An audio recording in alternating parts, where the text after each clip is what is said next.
Bismillahirrahmanirrahim. Assalamualaikum warahmatullahi wabarakatuh. Nama saya Siti Musdalifah, asal dari Universitas Teguh Umar Aceh Barat, jurusan Ilmu Komunikasi, Fakultas Ilmu Sosial dan Ilmu Politik. Mengikuti Ciastek 2020 yang diselenggarakan oleh Universitas Widya Gama Malang dengan judul artikel pengaruh sosialisasi karakteristik inovasi Combine Harvester terhadap tingkat penerimaan atau kategori adopter kelompok tani di Kecamatan Labuhan Haji Barat. Selain saya, tim yang anggota bersama dengan saya adalah Ibu Putri Maulina dan Bapak Firman Perlindungan. Langsung saja, berdasarkan dari latar belakang penelitian kami menemukan bahwa di Kecamatan Labuhan Haji Barat terdapat 1.684 anggota kelompok tani dengan 43 kelompok tani. Pada tahun 2017, Kabupaten di Kecamatan Labuhan Haji Barat sudah mengenal inovasi Combine Harvester. Pertama disosialisasikan oleh BBU dan BPP. Sebelumnya, petani sudah merasakan kecewa dan keluhan terhadap inovasi sebelumnya, yaitu mini Combine Harvester yang petani menganggap bahwa banyak kekurangan, seperti padi banyak terbuang dan tidak bersihnya gabah. Sehingga petani walaupun merasa trauma, tapi tetap ada rasa cikal bakal untuk mencoba inovasi baru. Setelah sosialisasi dari BPP dan BBU tentang inovasi Combine Harvester, setelah itu petani mencoba memakai dan menggunakan inovasi Combine Harvester yang merupakan perpanjang tangan dari Dinas Pertanian Aceh Selatan kepada BBU. Dan hanya tersedia 5 Combine Harvester, yang lain digunakan hanya 3 di Kabupaten Aceh Selatan. Dan petani merasakan bahwa 99,5% gabah bersih dan tidak terbuang, sehingga petani tertarik untuk mencoba inovasi Combine Harvester. Selain itu, inovasi Combine Harvester juga menjawab tantangan di masa pandemi sebagai cara untuk menanggulangi COVID-19. Selanjutnya, metode penelitian dalam penelitian kami menggunakan pendekatan kuantitatif asosiatif dengan cara pengambilan data secara random dengan teknik pengumpulan data menggunakan teknik cluster sampling, menggunakan rumus analisis regresi linear sederhana untuk uji hipotesisnya. Metode pelaksanaan pengabdiannya, pertama kami berkunjung ke kantor camat Labuhan Haji Barat untuk mendapatkan surat izin penelitian agar bisa melakukan penelitian di Kecamatan Labuhan Haji Barat. Kedua, mencari informasi berupa data dan wawancara berupa data kelompok tani, soft file, dan hard file di kantor Badan Penyuluhan Pertanian dan Balai Benih Utama. Yang ketiga, menemui kelompok tani dari mulai ketua, sekretaris, dan bendahara untuk membagikan kuesioner dan mendampingi pengisian kuesioner. Selanjutnya, kerangka sampel dalam penelitian kami mengambil Kecamatan Labuhan Haji Barat karena tingginya tingkat penerimaan di Kecamatan Labuhan Haji Barat setelah sosialisasi dari inovasi Combine Harvester yang dilakukan oleh BBU dan BPP. Ini membuktikan bahwa peran penyuluh dan peran lembaga itu sangat berhasil untuk mensosialisasikan inovasi terbaru di suatu daerah.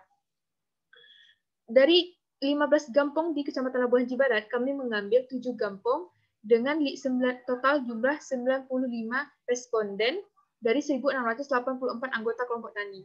Sampelnya dari 95 responden, setiap kampung itu 2 kelompok tani yang kami ambil, hingga menghasilkan 14 kelompok tani dalam 7 kampung.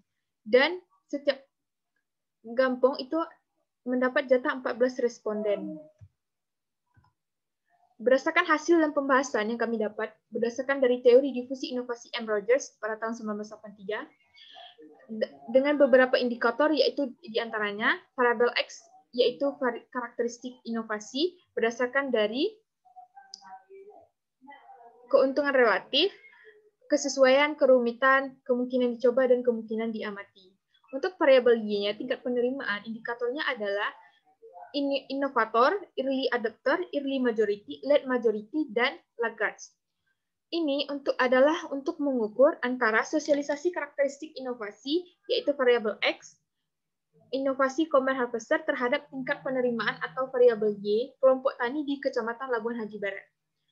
Peneliti menggunakan analisis regresi linear sederhana untuk uji hipotesis dengan hasil bahwa dengan uji hipotesis standar koefisien beta yaitu 0,740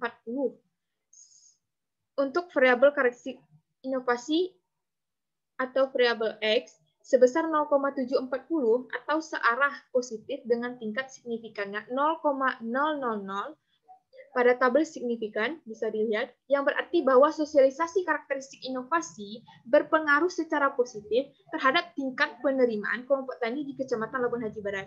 Ini menandakan bahwa adanya pengaruh yang searah dan atau positif terhadap tingkat penerimaan, sehingga adanya sosialisasi karakteristik inovasi dari BPP dan BBU, maka tingkat penerimaan untuk mencoba inovasi baru Combine Harvester pun semakin tinggi. Sebelumnya, petani sudah trauma dengan inovasi sebelumnya karena kekurangan dan kekecewaan yang tidak sesuai keuntungan dan kesesuaian dengan petani berdasarkan karakteristik inovasi, tapi setelah mencoba sosialisasi yang dilakukan oleh BPP dan BPU di lapangan, petani dapat mencoba langsung mengamati hasil kerjanya berdasarkan karakteristik inovasi, kesesuaian dengan kondisi ekonomi petani yang murah, dari biasanya membayar sebesar 1 juta jika menggunakan cara tradisional, dengan alat inovasi Combine Harvester dapat membayar sekitar 300 sampai 500 ribu. Dengan pekerja yang menggunakan tradisional sampai 10 orang lebih, tapi ketika masa panen bisa menggunakan inovasi Combine Harvester hanya menggunakan 2 sampai 3 orang untuk membantu masa panen. Kesimpulan, dapat disimpulkan bahwa Combine Harvester yang digunakan oleh kelompok tani Kecamatan Labuan Haji Barat melalui adopsi atau proses dengan karakteristik inovasi Combine Harvester yang sangat bagus dan banyak kelebihannya, sehingga inovasi Combine Harvester dapat dengan mudah mendapat sambutan dari kelompok tani Kecamatan Labuan Haji Barat, sehingga terjadinya peningkatan penerimaan inovasi yang kuat atau tinggi. BPP dan BBU sebagai perantara menjalankan difusi atau proses sehingga inovasi Combine Harvester diterima dengan baik oleh kelompok tani Kecamatan Labuan Haji Barat. Berikutnya, foto penelitian kami, surat penelitian, wawancara, dan Combine Harvester. Terima kasih. Assalamualaikum warahmatullahi wabarakatuh. Sebelumnya kami mengucapkan terima kasih kepada seluruh atas kesempatannya yang diselenggarakan oleh Universitas Widya Malang, dan terima kasih kepada seluruh tim anggota dalam penelitian.